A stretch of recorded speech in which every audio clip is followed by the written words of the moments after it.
Action. Assalamualaikum warahmatullahi wabarakatuh. Waalaikumsalam warahmatullahi wabarakatuh. Terima kasih teman-teman sudah meluangkan waktunya untuk memberi saya kesempatan untuk berbagi apa yang saya dapat dalam modul di 1.4 ini. Di sini ada budaya positif. Budaya positif itu adalah suatu budaya yang diterapkan di sekolah dengan tujuan untuk menerapkan kedisiplinan kepada murid dengan tindakan yang positif dan berpihak kepada murid.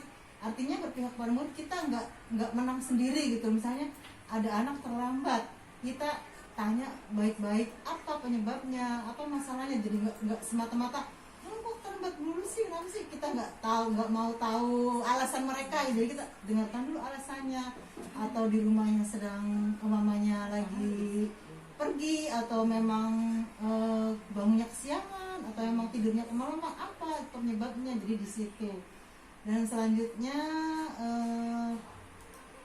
membangun budaya positif yang diterapkan sekarang ini harus kita bangun. Jadi gimana cara membangunnya itu untuk menerapkan kepada anak supaya anak itu selalu disiplin. Untuk membangun budaya disiplin ini, budaya positif ini, sekolah perlu menyediakan lingkungan yang positif juga, aman dan nyaman, agar murid-murid mampu berpikir, bertindak, dan mencipta dengan merdeka, mandiri, dan bertanggung jawab. Jadi kalau lingkungan kita nggak kondusif, kurang aman, nyaman, bagi murid akan tidak bebas berkarya gitu loh, dan tidak bertanggung jawab dengan kemandiriannya. Jadi kita harus juga dalam membangun budaya positif ini, ya itu tadi, harus menyediakan lingkungan yang positif, aman, nyaman untuk murid agar mampu berkarya dengan mandiri dan bertanggung jawab. Selanjutnya disiplin. Apa sih pengertian disiplin ini? Disiplin itu seperti kita dengar kebanyakan orang, disiplin itu adalah tata tertib, peraturan, kepatuhan. Nah, makna disiplin di sini sesuatu yang dilakukan seseorang agar orang itu mendapatkan kepatuhan. Jadi kita dapat mempengaruhi si anak tersebut atau orang tersebut agar mereka bisa patuh gitu dengan aturan itu. Nah, Ki Hajar Dewantara berpendapat bahwa untuk mencapai kemerdekaan atau dalam konteks pendidikan kita saat ini, untuk menciptakan murid yang merdeka, syarat utamanya adalah harus ada disiplin yang kuat. Kalau anak tidak disiplin, anak tidak akan menjadi apa yang dia inginkan. Jadi disiplin itu yang dimaksud adalah di sini disiplin diri, dari dirinya tuh udah ada keinginan untuk disiplin, yang memiliki motivasi dari dalam dirinya sendiri. Jadi kalau anak tidak ada motivasi dalam dirinya, susah akan bisa berbuat disiplin. Makanya kita harus bisa memotivasi anak supaya ada keinginan dalam dirinya untuk disiplin dan mengikuti peraturan. Jika kita tidak memiliki motivasi internal, maka ada baiknya dilakukan motivasi eksternal, itu dari luar datangnya, yaitu dari kita sebagai pendidik, orang tua, dalam menstimulus anak bagaimana biar anak itu mampu berbuat baik dengan aturan yang sesuai gitu. Dan selanjutnya ada 3 motivasi perilaku anak, perilaku manusia. Apa sih motivasi perilaku manusia itu? Ada 3. Yang satu bertujuan untuk menghindari hukuman atau ketidaknyamanan. Kadang ada nih, saya misalnya datang ke suatu tempat waktu, tujuannya apa, motivasinya? Saya nggak enak nih ditegur kepala sekolah. Satu itu menghindari hukuman. Yang kedua ada dengan tujuan untuk mendapat imbalan atau pujian atau penghargaan. Yang ketiga, motivasinya adalah bahwa dia menginginkan apa yang dia inginkan. Dia untuk menunjukkan nilai-nilai dirinya, bahwa saya adalah orang yang punya nilai gitu, yang mempunyai karakter gitu. Itu ada 3 motivasi tadi. Jadi kita tinggal milih nih di antara 3 ini, apa yang pertama, apa yang kedua, apa yang ketiga. Yang pertama tadi itu karena kita berusaha berbuat mengikuti peraturan disiplin, misalnya datang ke sholat tepat waktu karena kita takut kena teguran, misalnya takut ada hukuman misalnya. Yang kedua karena kita mengharapkan imbalan atau penghargaan. Dan yang ketiga, karena memang udah ada nilai diri kita gitu. Kita nih, ini loh karakter saya, ini loh saya nih, saya bisa mampu gitu untuk yang terbaik. Itulah ada 3 motivasi. Tinggal pilih tuh mau yang mana, yang motivasi yang mana di antara 3 ini. Nah, tujuan dari disiplin positif ini menanamkan anak supaya yang ketiga tadi, yang tujuan motivasi yang ketiga tadi, bahwa anak itu siap gitu. Saya inilah nilai diri saya, inilah saya, karakter saya seperti ini. Jadi tujuan dari disiplin positif ini menanamkan motivasi yang ketiga tadi untuk menjadi diri sendiri dan menghargai diri sendiri dengan nilai-nilai yang mereka percaya bahwa saya mempunyai nilai, mempunyai karakter yang seperti ini gitu. Untuk selanjutnya, nah, keyakinan kelas. Mengapa sih kita membuat keyakinan kelas, bukan peraturan kelas? Karena kalau peraturan hanya sebatas peraturan, misalnya buang sampah pada tempatnya, misalnya tidak boleh mencoret-coret dinding, itu hanya peraturan. Jadi anak-anak hanya mendengarkan sekedar peraturan itu apalah gitu. Jadi kita sekarang ayolah kita berubah, jangan menyebutnya jangan peraturan, jadi keyakinan. Kalau keyakinan adalah sesuatu yang diyakini, yang dipercaya, sama kayak keyakinan kita yakin pada Allah, misalnya Allah itu percaya ada gitu. Sama kayak itu dia yakin bahwa ini tuh suatu yang berhubungan tentang kehidupan, tentang kesehatan, keselamatan, dan keamanan untuk kita gitu. Jadi anak paham, oh iya, misalnya contohnya kita kalau naik kendaraan bermotor harus memakai helm. Kenapa sih harus memakai helm? Baru kita yakin supaya untuk keamanan, keselamatan. Jadi anak jadi awalnya ke anak menerapkannya seperti itu. Misalnya nah ini ya, kalau main misalnya jangan lari-lari, nggak lari-lari, kita apa sih dijelaskan, yakin nggak kalau lari nanti akibatnya jatuh, nanti sakit, nanti benar gini. Jadi anak paham, oh jadi jangan lari, tapi nggak dijelaskan gitu apa sih jangan itu kenapa gitu. Terus menurut ilmuwan Gosen nih, suatu keyakinan akan lebih memotivasi seorang dari dalam, atau memotivasi secara intrinsik, seorang akan lebih tergerak dan bersemangat untuk menjalankan keyakinannya daripada hanya sekedar mengikuti serangkaian peraturan. Nah, jadi ya orang-orang tuh yakin dengan apa sih yang diyakini gitu, daripada kita cuman ngasih peraturan jangan berisik, jangan lari, jangan ini gitu. Oke, untuk selanjutnya, nah, kebutuhan dasar. Jadi ada hubungannya tadi. Kebutuhan dasar manusia itu ada 5. Kebutuhan bertahan hidup yang berhubungan dengan kesehatan, keselamatan, rumah, pakaian. Kebutuhan cinta dan kasih sayang itu merasa dimiliki dan diterima. Kebutuhan penguasaan ini pengakuan dengan kemampuan anak tersebut. Kebutuhan kebebasan akan bebas memilih, dan kebutuhan kesenangan itu merasa senang dan bermain. Jadi tentang peraturan tadi, tentang anak dalam melanggar peraturan ini ada hubungannya dengan kebutuhan dasar. Misalnya anak suka berantem ya bersama temannya, kita selidiki kenapa sih anak berantem dulu, berarti dia itu membutuhkan kebutuhan apa sebenarnya, kebutuhan dasarnya apa. Mereka memang dalam keluarganya yang kurang harmonis, berarti itu mereka membutuhkan kasih sayang dari orang tuanya. Makanya di sekolah dia melampiaskannya ke temannya, jadi ada unsur di situ. Terus kemudian misalnya anak, ayo saya nggak mau ikuti peraturan ibu guru, ayo kita misalnya hari ini kegiatannya menggunting misalnya, anak nggak mau menggunting, kita selidiki, kita telusuri apa sih ini dasarnya. Oh, anak ternyata butuh kebebasan, mereka sekarang lagi nggak mau menggunting, maunya main kegiatan yang lain, berarti itu membutuhkan kebebasan. Nah, selanjutnya posisi kontrol kita sebagai guru itu ada 5. 1 sebagai penghukum, 2 sebagai pembuat orang bersalah, 3 sebagai teman, 4 sebagai monitor atau pemantau, dan 5 sebagai manajer. Di sini penghukum tuh berarti membuat bisa menghukum dengan fisik atau kalau kata-kata gitu.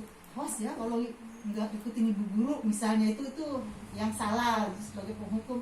Terus kedua, membuat orang bersalah, dia biasanya berkata dengan santun tapi nusuk gitu lah ya.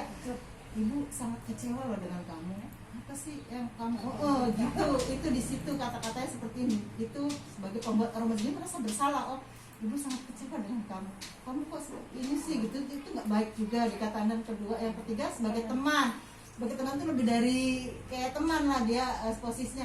Ayo dong, misalnya si A, jangan berantem dulu dong, ayo dong baikan sama-sama gitu. Sebagai teman, jadi kata-katanya lebih ke teman. Ayo dong, demi ibu kan, kamu sayang kan sama ibu, jadi kamu kalau kamu nggak baikan sama dia berarti ibu sedih gitu, berarti lebih ke kayak teman dan memposisikan sebagai teman.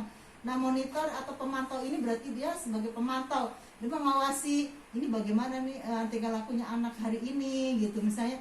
Nah, setelah dia tahu apa yang dilakukan anak, baru kita kasih pendekatan, apa yang telah kamu lakukan hari ini, apa sih keyakinan kelas kita kan udah kita kemarin sudah bilang kalau jalan pelan-pelan misalnya ngobrol, kok sekarang kamu lari-lari akhirnya akibatnya jatuh kan. Nah, itu sebagai pemantau.